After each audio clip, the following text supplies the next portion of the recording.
Hi everyone, it's Rachel back with the Shades of Orange, and today I'm here to do another round of horror recent reads, and this time I want to talk about some extreme and erotic horror, which I read by accident, as well as some other books, so even if you're not into that subgenre, don't worry, I have some other recommendations to come. But yeah, let's get into it. I got a lot to say. So often when I'm trying to find a new book to read, I will just randomly go on my library's ebook collection through Overdrive or Libby, or I'll go in the subscription service Scribd, linked down below, and I'll just kind of flip through the different genres, scroll through the different book selections, and just find something that sounds interesting. And often that allows me to find books that are a little bit lesser known or underhyped, books that I've never heard of before, but they just look good, the premise sounds interesting, and so I pick them up. And I do this partially because I really do like to include some more underhyped or lesser known books on my channel. Certainly I love to talk about the new buzzy books that are coming out, but then I also get good feedback from a lot of you that you appreciate the fact that I do try to include books that don't get talked about so much on BookTube, because certainly there are certain books, whether they be horror or otherwise, that everyone talks about, they're on everyone's list, and we all just kind of get tired of hearing about them. So I do try to do a mix of, again, really big buzzy books and also these underhyped ones. And so if you ever wondered where I get my recommendations from, it's usually just me randomly picking up library books or Scribd books, etc. And so that was definitely the case here. So the other night I needed something new to read. It was late, I had read through all the physical books I got from my library, and so I was just randomly flipping through Scribd, and I found a book called Body Art by Kristopher Turiny, and I honestly thought the cover looked really good. I skimmed the synopsis and thought, hey, that sounds really fun, let's try it out. So I should have known more just from the premise. The story is told over a few perspectives, one being this young couple that are just out of high school and they're going off to a cabin to have some fun between this boyfriend and girlfriend. And then there's also the perspective of a porn star who is getting a bit older and she is still filming, and the teenagers get involved in her work in the porn industry. And then there's also this other perspective which seems to be very separate, following a mortician, and he starts to get the bodies of his dead girlfriends coming in, and of course thinks that there is some significance behind there, and with the bodies he begins to create his own body art. Now, given the premise, you might be thinking, how could you not realize that this was extreme erotic horror? Certainly I realized from the premise that it would have that sexy erotic aspect to it, but it didn't really occur to me that this is probably going to be extreme horror, and this might be the first time that I've actually read a book that properly falls within that genre. Certainly I've read some really intense or disturbing horror books before, but usually they're not advertised that way. They're not officially labeled as extreme horror. And I will say that this book was, well, extreme.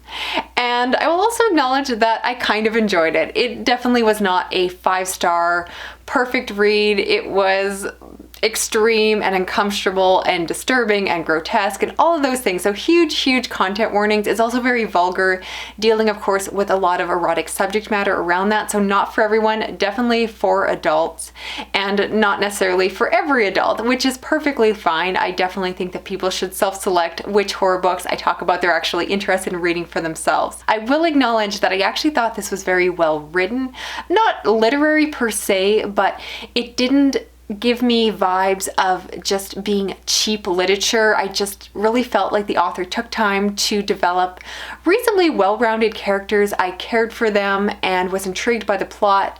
The different perspectives flowed well together, and while it was definitely uncomfortable, I was also really invested. So keep that in mind. It's very quick. I believe it's like novella length, and so you can fly through it. At the time of recording this, again, it's available on Scribd.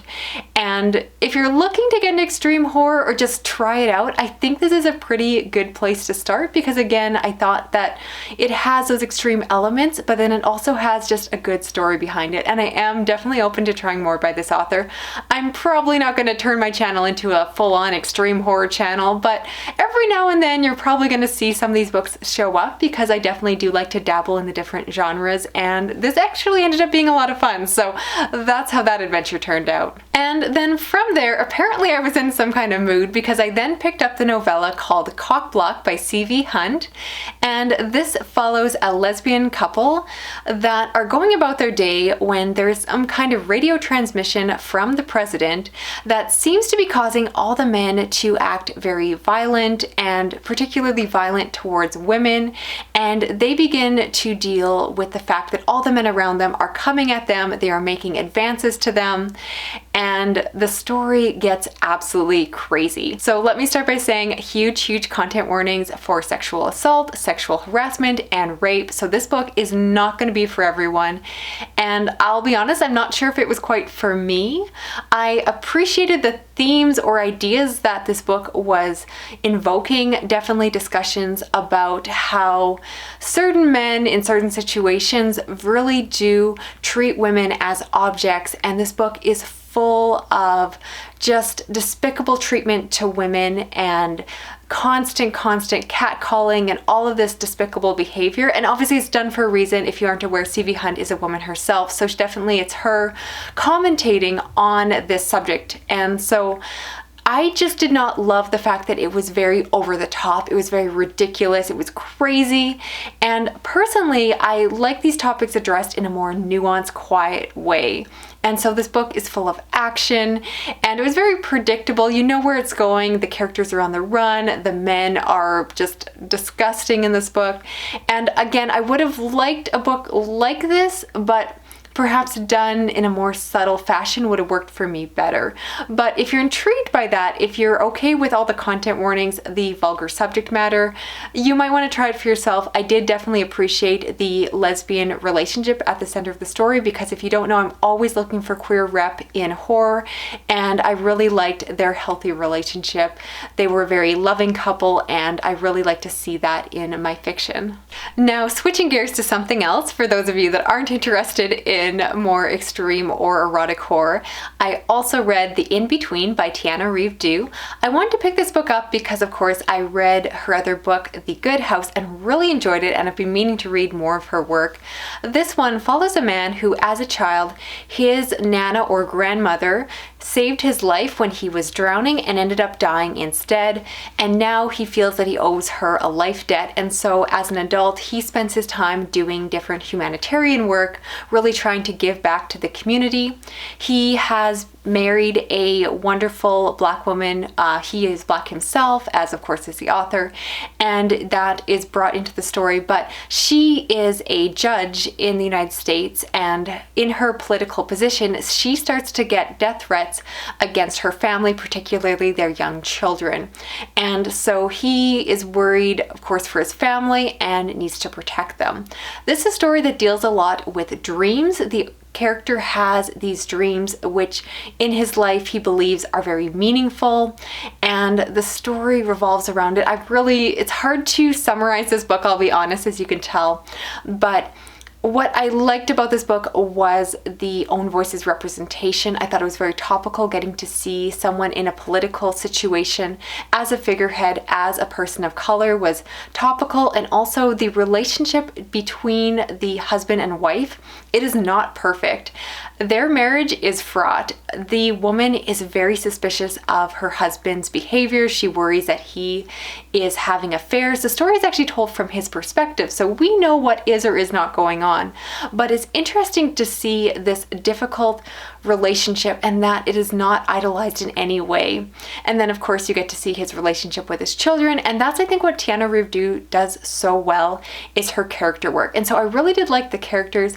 What didn't work so well for me is kind of a personal thing, and that's the fact that I do not like dream sequences in horror. And it just comes from the fact that I do not like when the horrific moments, when the terrifying scenes are not real, and that the character wakes up and goes, oh, that was a dream. And so you have these exciting, scary sequences, but then it's a dream. And then you have another one, but it's a dream. And you know that because it's in the synopsis, it's in the premise of the book. And for me, it just takes me out of the story. I want the horror to be more than that. And certainly the book does get to a point where the story moves on, but it just was not something I personally enjoyed in the book, which unfortunately did end up affecting my overall rating. So again, one I liked, appreciated, but did not necessarily love. If you really enjoyed Tananarive Due or want to read more books by women of color, this is one that you definitely might want to check out for yourself. I personally still prefer The Good House, which is definitely a favorite of mine. So that's it. We've made it to the end of the video. I would love to hear your opinions on all the books I talked about here, especially the extreme horror.